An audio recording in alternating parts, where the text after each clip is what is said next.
So I finally upgraded my 6-year-old Asus desktop computer with my first gaming PC by CyberPower. I'll leave a link in the description below with more information and a link to where I bought mine. Now let's unbox it and see what we've got. Included with this computer is a CyberPower Elite M1 131 gaming mouse.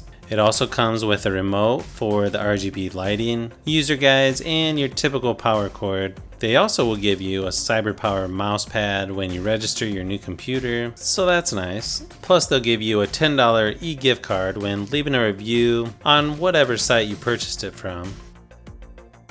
Also included is a mechanical keyboard with 7 different backlight options. So I'll show you that here shortly. But let's go ahead and get the computer itself out of the box. It's definitely a tight fit with these huge soft foam packaging bumpers on each end. This thing is massive compared to my old computer. You can see already it has tempered glass on the side and top of the case, so you can see all the parts inside. And the case model that's used is the Thermaltake View 27. It's nice to see they let everyone know not to use the built-in ports for your monitor, since you're going to get a much better performance using the graphics card down below. So let's go ahead and take that off of there so you can see what other ports are available. At the top you've got two 2.0 USB ports, an old school PS2 port for connecting a mouse or keyboard, which I probably won't be using. You've also got a built-in DVI and HDMI port, but like I said, we're going to use the ports below on the graphics card. Then you have 4 3.0 USB ports, and of course you have the Ethernet port right next to that. And you have the built-in headphone, mic, and line-out audio jacks. Now down here is the Nvidia GTX 1070 Ti graphics card. Let's take out these plugs so you can see the 3 DVI and 1 HDMI port. Down at the bottom is the 600 watt power supply.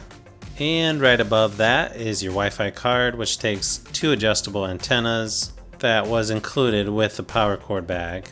On the front you've got a real nice looking tempered glass with a simple CyberPower logo in the center. To remove the side of the case, you just take out a few screws on the back and then it should just pop right off. Now we can remove the Instapak foam they use to protect all the good stuff, and I'm trying to be real careful so I don't damage anything.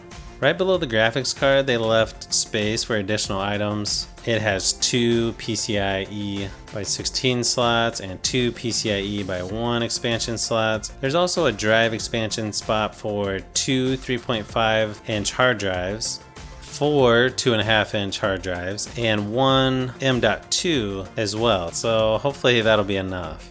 Now up here is the CyberPower liquid cooling system with a single 120mm fan in the back. So you have 2 Evo Potenza sticks of DDR4 RAM, 8GB each, but it can be upgraded to 64GB, which would be really nice. That's kind of strange, they just tie this into a knot so it's not hanging down.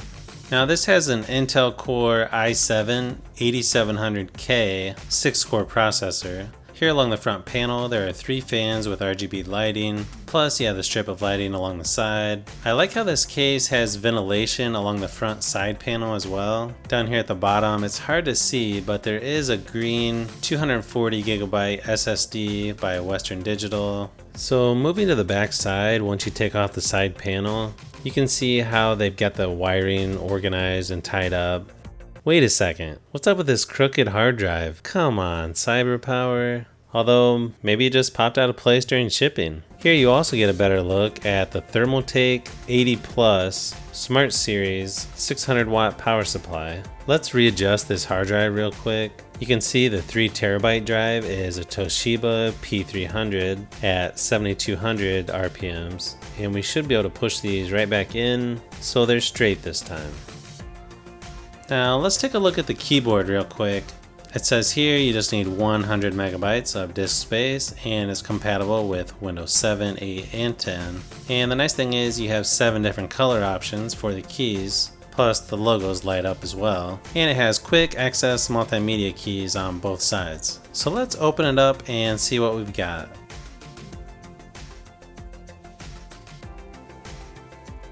One thing I noticed right away is the cable isn't very long, so I'm hoping I don't have to use an extension for this. It doesn't look like you can see the letters on the keys that well without the lights on.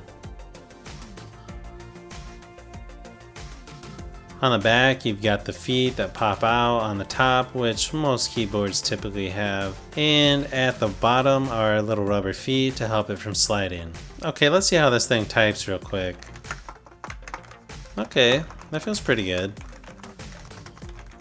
You can see here, to change the colors, all you have to do is hit the light icon key between the Alt and Function keys.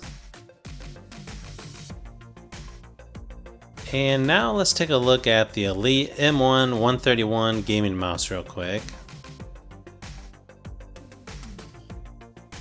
The 6-foot USB cable definitely seems long enough for my setup. You can see there's a forward and backwards button, plus a button in the middle and down below, which are part of 9 different programmable buttons. It has a nice soft touch material on top of the mouse for grip. The button on the top of the mouse adjusts the DPI up to 8200.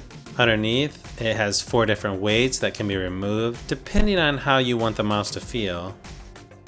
And here I'll show you what the different lights look like. Depending on what DPI you choose determines what the color will be.